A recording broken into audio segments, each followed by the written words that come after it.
Hey, everybody, welcome back.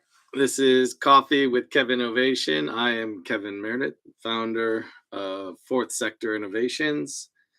We offer services in communities to build innovation and entrepreneurial capability, as well as supporting companies and institutions around the world that are trying to make innovation real. So, hello, everybody. Welcome. Thank you for joining. We are dual streaming on Instagram and YouTube Live. So hopefully this is working out for both of your viewing experiences. The format is pretty simple. This is an open office hours. Talk about anything that you want to talk about with respect to innovation, entrepreneurship, and we do so drinking great coffee. I'm trying to find my oh, it was tucked under here. So today we are drinking coffee from, this is just the empty cup, but Arcade Coffee out of Riverside, California. This is their logo. And this is the roast that we're going after this week. La Plaza. It's from Costa Rica, single origin, and it is awesome. I really like it. They roast just about all of their beans, medium roast. But it's an amazing light tasting coffee. It's probably the lightest tasting, according to them. I asked them, what would be your light roast? They said, we don't do light roast, we only do medium, but this one is pretty light tasting. So I would fully endorse and recommend you check out Arcade Coffee in Riverside at your earliest convenience. Awesome coffee, great vibe there. Also, it's just a really great place. So excited to have much more Arcade Coffee as we continue our growth this first quarter of 22. We have officially gotten a commitment to be a community partner in Riverside. So we are excited to start delivering those services very soon and further our ability to drive impact, innovation, entrepreneurial capability growth in the communities that really could get great benefit from them around the country, and here specifically the growth in Southern California. So super excited for that. Big shout out to Excite in Riverside, Jennifer, for her leadership there, and we're excited to figure out how to drive that impact together and really get the results that and execute to the expectations that everybody has for startups and entrepreneurs and innovation in the region. Let's see what else. Well, the whole point of all that is that Arcade is not too far away, and we'll be going there much more regularly. So lucky for us. The other thing I wanted to talk about is we kind of use this as an office hours for our students that we support at Claremont McKenna, and a course that we're leading called Innovate Anything. So the format of that course, for those of you that are not students, is to take two topics, seemingly unrelated topics, or maybe completely unrelated topics, and try and explore what are those critical innovations that have occurred in both of those in their entire history. And then look at some of the positive and negative externalities, some of the enablers, and where things might be going with that. And then the really fun part is we take those two topics and we mash them up against each other and try and find new pathways for innovation to occur.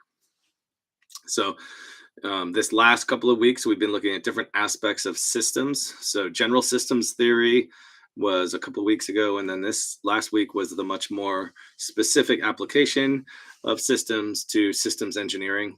And then we looked at aerospace and ecology as the two other topics related to them. And we used the space shuttle the Challenger disaster of the 80s as kind of the case study of the the shortcomings of systems engineering that are not necessarily just technical in nature.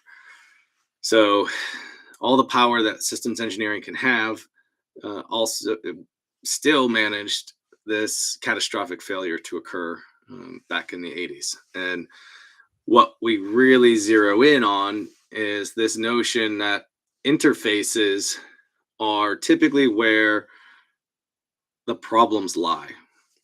And it's not a common way to think about innovation, but if there are problems, then that's where innovation can really shine.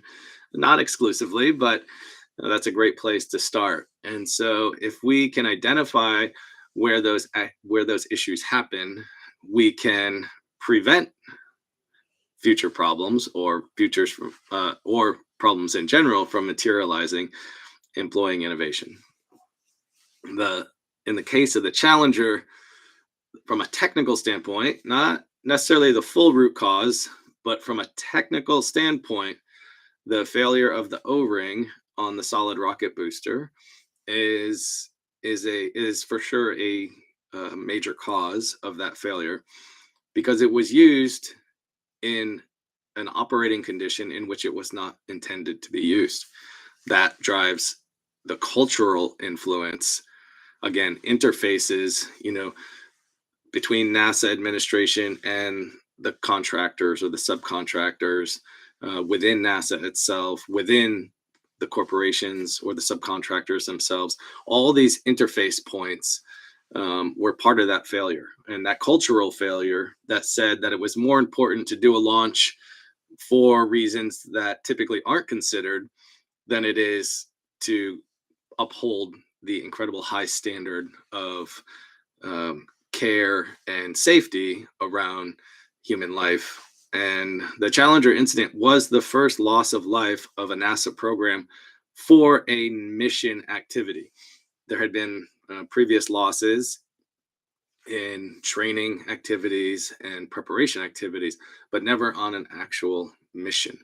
So it was a devastating time for NASA, and it shut down the entire program for years as they looked at how can we prevent this from happening again in the future.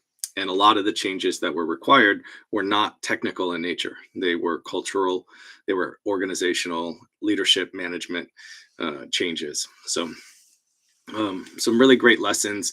Unfortunately, that ever had to happen, but some really great lessons there. So not to bring everybody down, but use it as a way to learn that the interfaces are a critical point. Anytime that there's a handoff between two different organizations or two different parties, two different companies, anytime there's a handoff within a company, as you're creating more and more value to deliver to the people within and the stakeholders that are counting on you outside of your organization, just ensure that value is created along the way. And then we also talked about risk, but we don't need to go into that with any real detail. So as always, this is really intended to be interactive. So if you have questions, please share what coffee you're drinking, how you have it prepared today, or any beverage you want. I guess it doesn't. Coffee is my bias.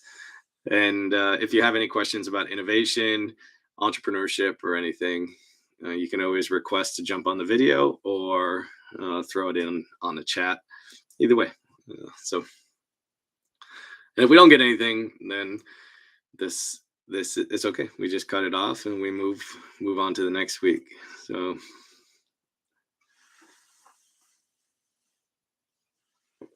we'll give it a couple more sips of coffee, and if we don't have anything, we'll move on. So thank you everybody for jumping on. I really appreciate your time.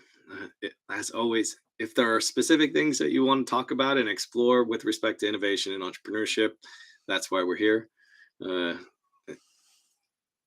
Appreciate the opportunity. So with that, we'll call it good. Thanks, y'all. Have a great day. We'll see you next week. Don't forget, tune in tomorrow. Brene does her session, Work-Life Wellness, every Thursday at 10 a.m. Pacific time, in which she explores the critical ways in which we can have a more coexistent life between our work um, and our other commitments outside of work. So, thanks, y'all. Have a great day. We'll talk with you soon.